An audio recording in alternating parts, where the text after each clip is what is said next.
Alors les artères cérébrales partent du polygone de Willis et chaque artère cérébrale a des branches profondes qu'on appelle les branches perforantes et qui sont de type terminal, terminal et de fonction terminale. Et des branches qui restent au niveau de... Ça, ce sont les branches profondes. Et des branches corticales périphériques qui sont de type anastomotique. Allez, je sais pas ce qu'on a dit, il y a des anastomomes capillaires, mais qui ne sont pas fonctionnels. Alors, l'artère cérébrale antérieure, je joue pour la cérébrale antérieure, la moyenne, la postérieure, etc., etc. Alors, la cérébrale antérieure, née de la carotide interne, va aller dans le sillon interhémisphérique, entre les deux hémisphères. Vous comprenez ce schéma? Et dans le sillon interhémisphérique, entre les deux hémisphères, elle va aller sur le toit du corps calleux. Elle va contourner le corps calleux. Et elle va donner deux branches terminales. Une branche qu'on appelle la péricalleuse, parce qu'elle est tout autour du corps calleux. Et l'autre branche qu'on appelle la branche calloso-marginale, ou la branche singulaire autour du cortex singulaire. L'essentiel, ce sont deux branches qui sont au-dessus du corps calleux. Une péricalleuse et une singulaire. Voilà calloso-marginale. Cette artère cérébrale antérieure donne également, regardez bien, ici, des petites artères perforantes qui vont aller vers le diencéphale, qu'on appelle les artères récurrentes de Blenner. Ah, ce qui m'intéresse le plus. Cette artère cérébrale antérieure qui va vers l'avant dans le sillon interhémisphérique, qui va sur le corps calleux, donner ses branches, etc. Qu'est-ce qu'elle vascularise? Eh bien, elle vascularise ce qui est bleu, c'est-à-dire la face interne du lobe frontal et du lobe pariétal, une toute petite partie de la face externe de ces deux lobes, et puis la majorité du corps calleux. Donc, elle vascularise ce qui est en bleu, c'est-à-dire la face interne des lobes frontal et pariétal, et la majorité du corps calleux. Ça, c'est le territoire superficiel. Le territoire profond, maintenant, si on veut aller vers le diencéphale, eh bien, on va faire le schéma sur le tableau en même temps. Il ne faut pas deux.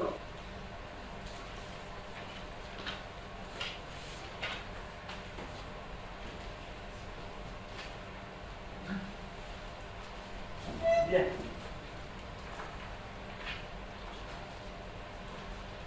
Donc, noyau lenticulaire, thalamus, noyau caudé, hein, et corps calleux.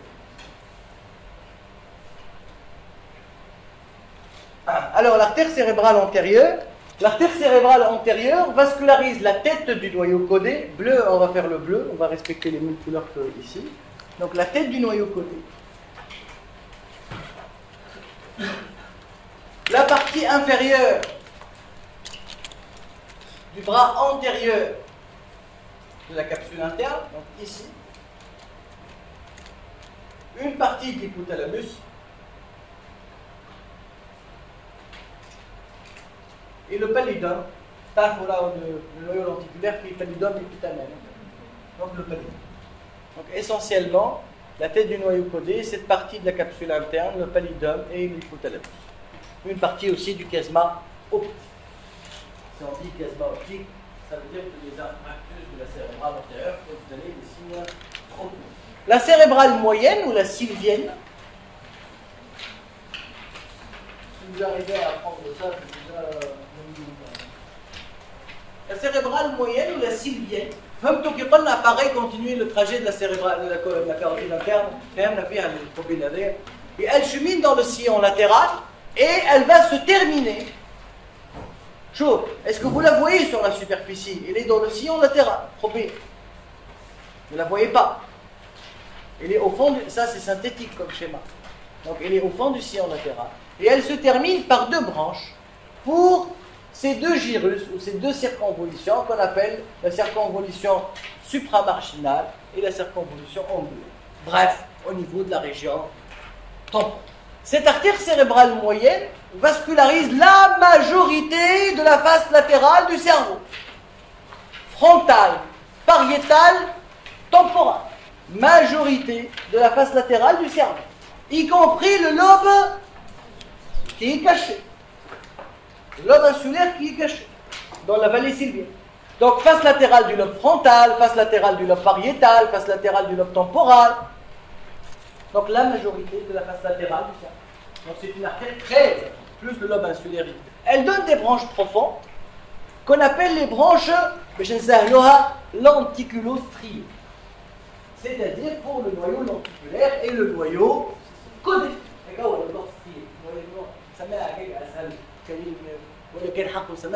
branches lenticulo-codées. Voilà les branches du corps strié. Alors, ces branches vont aller vers le putamen, le pallidum, donc le noyau lenticulaire, le noyau codé et la moitié supérieure du bras de la capsule interne. Yann. شوفوهم. Donc, هنا قال الروز ناخذ الروج. قال noyau lenticulaire كله. هناخذ الكوتي هذايا باش ما نبلبطش الكوتي. Noyau codé et la moitié supérieure du bras antérieur. هذا البرا antérieur هذا البرا postérieur. في الكبسولة interne ما ينفي هكا لا. هذا البرا antérieur خاطر القدام وهذا البرا postérieur خاطر القدام. هذا اش معناتها la moitié supérieure du bras antérieur وهذه la moitié inférieure du bras antérieur. دونك هنا او كصورتها لهنا نجم نصورها لهنا واحد. Donc la capsule interne, le noyau lenticulaire et le noyau codé. Croyez-moi, prendre ça 10 fois mieux que celui-là. L'artère cérébrale postérieure, on la définit comme étant une branche terminale de qui? Du tronc basilaire. Elle va aller à droite et à gauche par rapport au mésencéphale. Elle va, vous voyez le mésencéphale, Mickey, vous l'avez vu ici, elle va contourner le mésencéphale pour aller en arrière. À droite comme à gauche. Son trajet se poursuit vers la face interne des deux lobes temporaux et des lobes occipitaux. Donc, elle contourne le mésencéphale est là, elle le contourne, face interne du lobe temporal et face interne du lobe occipital. Elle se termine dans une scissure ici, la scissure qui, à la limite, va séparer le lobe occipital du lobe pariétal et temporal, c'est ce qu'on appelle la scissure calcarine. C'est pas vraiment celle qui limite, mais c'est une scissure perpendiculaire au sillon pariéto-occipital. Alors, elle a le sillon pariéto-occipital, on va dire le sillon calcarin, on a la scissure calcarine. Donc sa branche terminale s'appelle l'artère calcarine. Qu'est-ce qu'elle vascularise, cette artère cérébrale postérieure? Elle vascularise, alors ce qui est en bronze, hein, on va faire l'envers sur le schéma. Elle vascularise le lobe temporal, mais ici au niveau de sa face inférieure, le lobe occipital, mais majoritairement sur sa face interne, une toute petite partie ici du gyrus singulaire, l'hippocampe, vous oubliez, et le corps, la partie terminale du corps calleux. La partie du corps calleux par qui? La cérébrale. Donc, vous retenez, c'est principalement la face inférieure du lobe temporal et la face interne du lobe occipital et le bourrelet du corps calleux. Kif, vous gardez ces deux schémas, plus ce schéma. Vous voyez, pour les territoires, ça suffit largement. Parce qu'ici, vous avez les trois artères, le territoire superficiel des trois artères. Ce qui est en bleu, c'est la cérébrale antérieure, c'est la face interne du lobe frontal et temporal, plus les 4/5 du corps calleux. La cérébrale moyenne, c'est la majorité de la face externe du lobe temporal, pariétal et frontal. Et la cérébrale postérieure, c'est la face inférieure du lobe temporal et la face interne du lobe occipital. Le territoire profond comprend le thalamus, l'hypothalamus,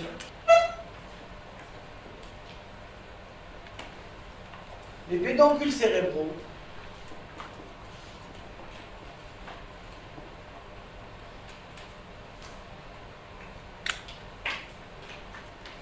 et également les corps mammiques. Ce sont deux petits noyaux sur la face inférieure du sein. Mais principalement, c'est le thalamus, l'hypothalamus et les pédoncules cérébraux. Thalamus, hypothalamus et les pédoncules cérébraux. Alors l'artère choroïdienne antérieure, la voici, c'est une branche terminale ou la collatérale de la carotide interne? Hein? Terminale, les deux collatérales, on a mis c'est la plus petite branche. Elle contourne également le mésencéphale, donc elle est située juste en dehors de la cérébrale postérieure. Et elle va participer à la formation des plexus choroïdes. la communicante antérieure anastomose les deux cérébrales antérieures dans le sillon interhémisphérique et donne quelques petits rameaux perforants vers la partie profonde du cerveau. La communicante postérieure anastomose la carotide interne avec quoi? Les cérébrales postérieures, et donne également des rameaux perforants profonds. Alors juste un petit mot pour la communicante postérieure, elle vascularise le plancher du troisième ventricule. Donc la fahedi, elle va s'ahel, le plancher du troisième, il y a la communicante. Ça c'est le tronc basilaire, ça c'est la cérébrale postérieure, ça c'est la cérébrale moyenne, ça c'est la carotide, ça c'est la cérébrale antérieure, et ça c'est la communicante, la communicante. Alors cette communicante postérieure va donner des branches pour le plancher du V3, la face inférieure du troisième ventricule, donc ici. Donc chiasma et bandelette optique, donc signe oculaire. La partie antérieure du thalamus et de l'hypothalamus et le mésencéphale. Donc c'est comme si, regardez bien, c'est comme si c'est la partie pré-cérébrale postérieure.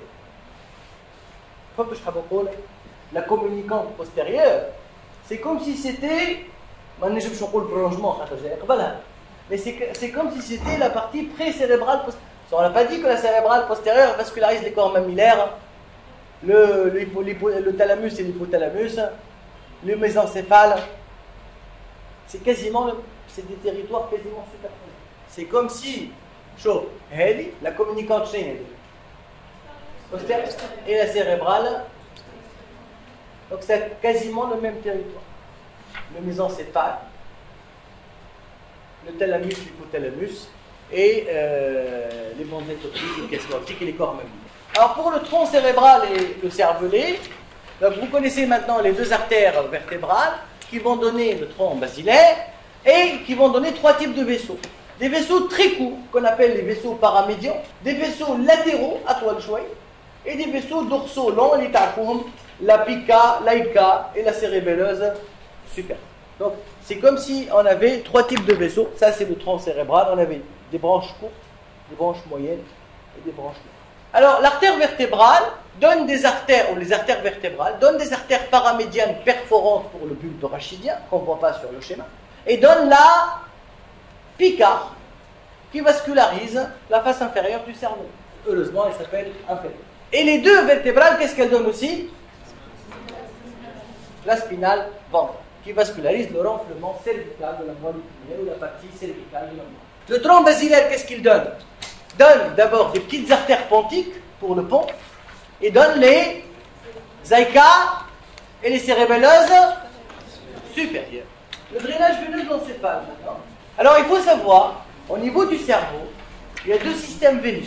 Il y a des veines profondes et des veines superficielles. Et ces veines profondes et superficielles confluent vers les sinus veineux du cerveau. Et vous allez comprendre pourquoi on les appelle sinus et pas veines.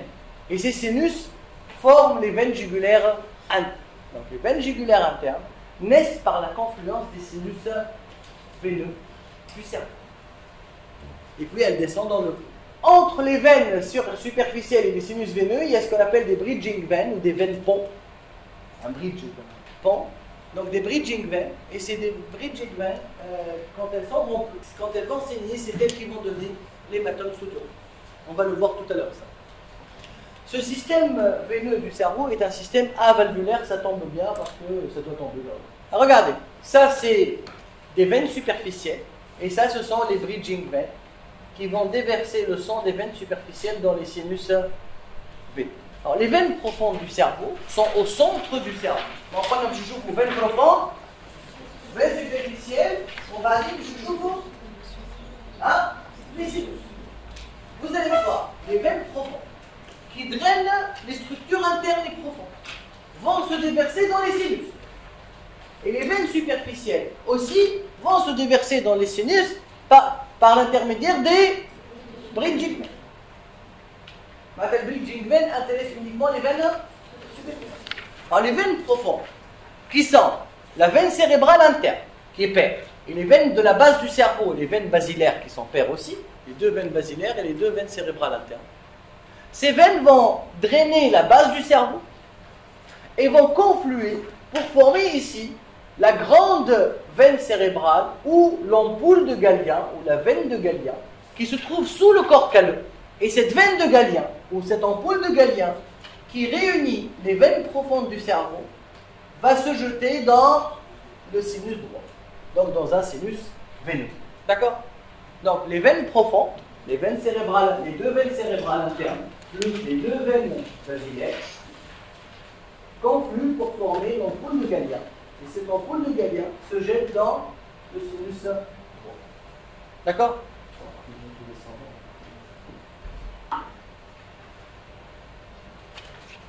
Donc ça c'est l'ampoule de Galien. Ça ce sont les veines profondes. Et ça c'est le sinus.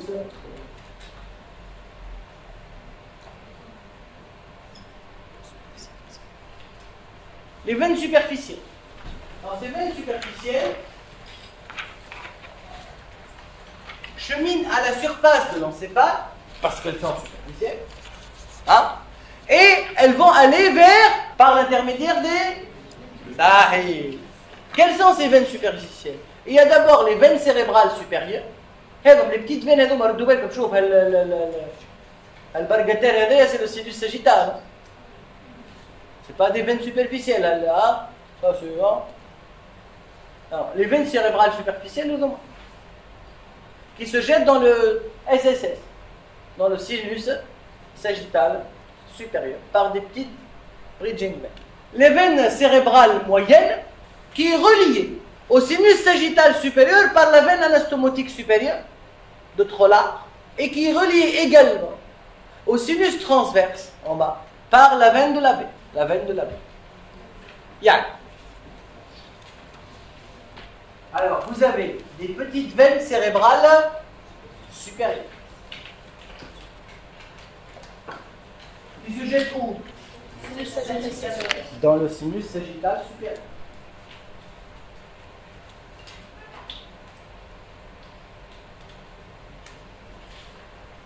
Vous avez la veine cérébrale moyenne, qui est dans la veine sylvienne à peu près, et qui se jette où? Soit par la veine anastomotique supérieure de Trollard vers le sinus sagittal supérieur, soit vers vers le sinus transverse par la veine anastomotique inférieure de les veines superficielles.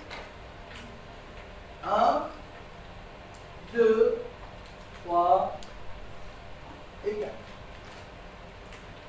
Donc, les veines profondes, c'est-à-dire les veines cérébrales internes et les veines basilaires, se jettent dans l'ampoule de Galien, au niveau de la face inférieure du cerveau, sur le corps calleux. Et les veines superficielles se jettent par l'intermédiaire des bridging veins et par l'intermédiaire des veines de Trollard et de la baie dans les sinus également. Voyons voir les sinus.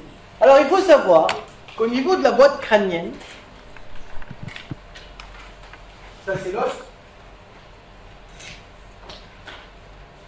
L'os et la dure mère sont à côté. La dure mère, c'est ça le cerveau également.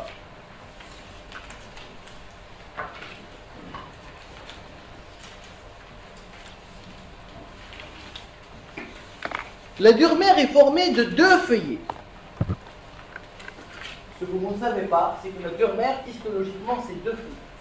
Un feuillet qu'on va appeler le feuillet méningé et un feuillet, l'autre feuillet qu'on va appeler le feuillet sphérique. Donc la dure mère a un feuillet sur l'os, le feuillet périosté. Je dois accoler à l'os. Et le deuxième feuillet, c'est le feuillet méningé.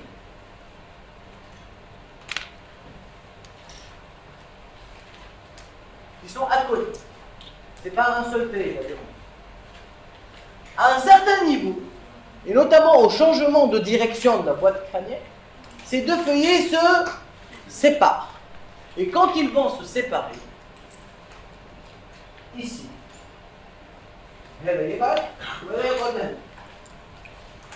l'autre côté, il y a une chose. Et ça va former le sinus. Donc le décollement des feuillets périostées et méningées de la Durmée forme des espaces en forme de canaux qui vont être recouverts par de l'endothélium et qui vont être appelés sinus. Donc ce n'est pas une veine que vous pouvez y déturer, ce n'est pas une veine, vous avez compris.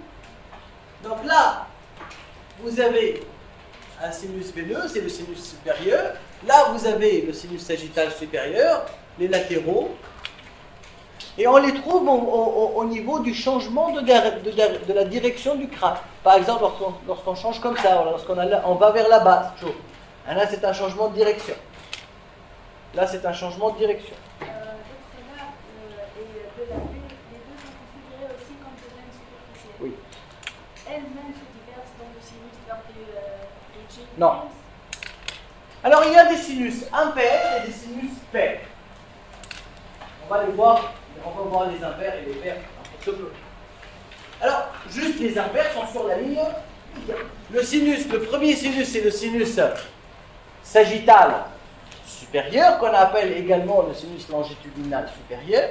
Il est situé au niveau de la voûte du crâne, la partie la plus supérieure, au niveau de la voûte du crâne. Et il se termine ici au niveau du confluent des sinus, le confluent sinusien. Au-dessous, vous allez trouver le sinus sagittal inférieur qui contourne le corps calleux et qui se réunit avec quoi? Avec l'ampoule de Galien pour se déverser dans le sinus droit. Ce sinus droit, il est dans l'attente du cervelet. Ça veut dire qu'il est entre le cerveau en haut et le cervelet en bas. Et qu'est-ce qu'il reçoit? Qu'est-ce qu'il reçoit? Qu'est-ce qu'il reçoit?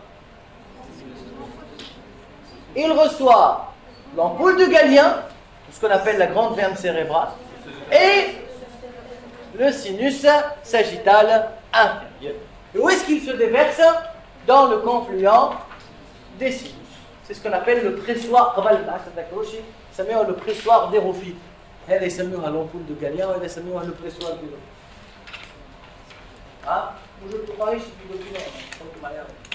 Or, le confluent des sinus, ce qu'on appelait auparavant le pressoir d'érophite, achemine le sang du sinus sagittal supérieur, du sinus sagittal inférieur, de la grande veine cérébrale de Galien et du sinus droit vers les sinus transverses. وين هم les sinus transverses؟ هنا تشوفوهمش؟ لا، شوفوهم لهنا. Ce sont des sinus pairs. Donc regardez, sinus sagittal supérieur, sinus sagittal inférieur. Le sinus sagittal inférieur avec les veines profondes forme l'ampoule de Galien qui se draine vers le sinus droit. Ça forme le confluent des sinus et puis ça donne les deux sinus transverses. La direction de l'animation, c'est la direction du flux sanguin. C'est la direction du flux sanguin. Donc ça va sinus sagittal supérieur, sinus sagittal inférieur, l'ampoule de Galien, sinus droit, confluent sinusien et les deux sinus transverses. Et vous allez voir, les sinus transverses, ça donne les sinus sigmoïdes qui vont donner les deux veines jugulaires internes. Vous avez compris comment les veines jugulaires internes prennent naissance? À part les sinus impairs, que vous connaissez le mieux apparemment, il y a des sinus pairs. D'abord, il y a le sinus caverneux, de part et d'autre de la selle turcique, dans lequel passe l'artère carotide interne et des nez. Au-dessus et au-dessous du rocher, il y a les sinus pétreux, supérieurs et inférieurs, qui drainent le sinus caverneux, donc le sens de circulation, et ces deux sinus pétreux se déversent où? Dans le sinus sigmoïde qui fait suite au sinus transverse. Ça c'est quoi? sinus droit, ouais. Confluent des sinus. وهذا transverse. وهذا وتحته la veine jugulaire. Donc ces deux sinus, le sinus caverneux se déverse dans les sinus pétreux, qui eux-mêmes se déversent dans le sinus sigmoïde. Le sinus transverse, c'est le qui donne le sinus sigmoïde. Et puis, là, donc je récapitule, ça c'est quoi? Sagittal supérieur. Veine profonde. Ampoule de Galilée.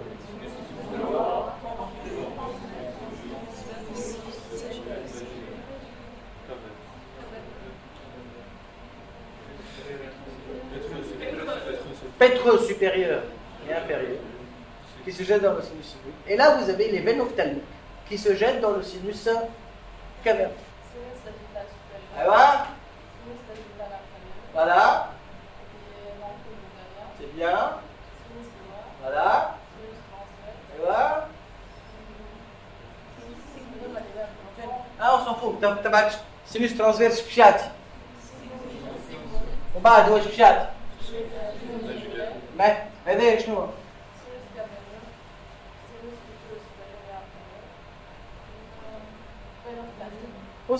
Alors le sinus sigmoïde qui est là, regardez, a un rapport intime avec le processus mastoïde qui est là. Et les mastoïdites, notamment chez l'enfant, peuvent se compliquer par des thrombophlébite septique du sinus sigmoïde. C'est un rapport anatomique très important. Alors, le sinus caverneux, qui est où le sinus caverneux? De part et d'autre de la selle tursée. Draine l'œil, la cavité orbitaire, vous venez de le voir, et une partie de la tête. Et en cas de staphylococcie maligne de la face, la partie supérieure de la face qui est drainée par le territoire de l'orbite et de l'œil, les germes peuvent aller par ces veines de l'orbite vers le sinus caverneux et donner une thrombophlébite cérébrale.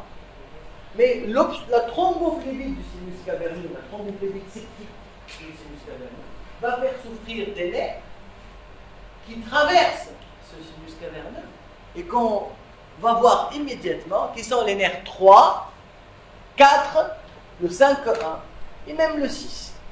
Donc 3, 4 et 6, ça va donner quoi? Une paralysie oculomotrice, ce sont les nerfs de l'œil. Le 3, c'est l'oculomoteur commun. Le 4, c'est l'opathitique, qui fait porter le regard en bas et en dehors, le regard pathitique, et puis le 6, c'est l'oculomoteur externe. Et puis le 5A, c'est la première branche du trijumeau. Et le trijumeau est le nerf sensitif de la face, donc c'est la branche supérieure. Donc une staphylococcie maligne de la face, quand les germes vont suivre les veines de l'orbite, la cavité orbitaire, vont se déverser dans le sinus caverneux, va en suivre une thrombophlébite cérébrale caverneuse qui peut aller toucher ou faire souffrir les nerfs qui traversent le plexus, le sinus caverneux, à savoir les nerfs oculomoteurs principalement, le 3, le 4, le 6, et la première branche du sac, du trijumeau.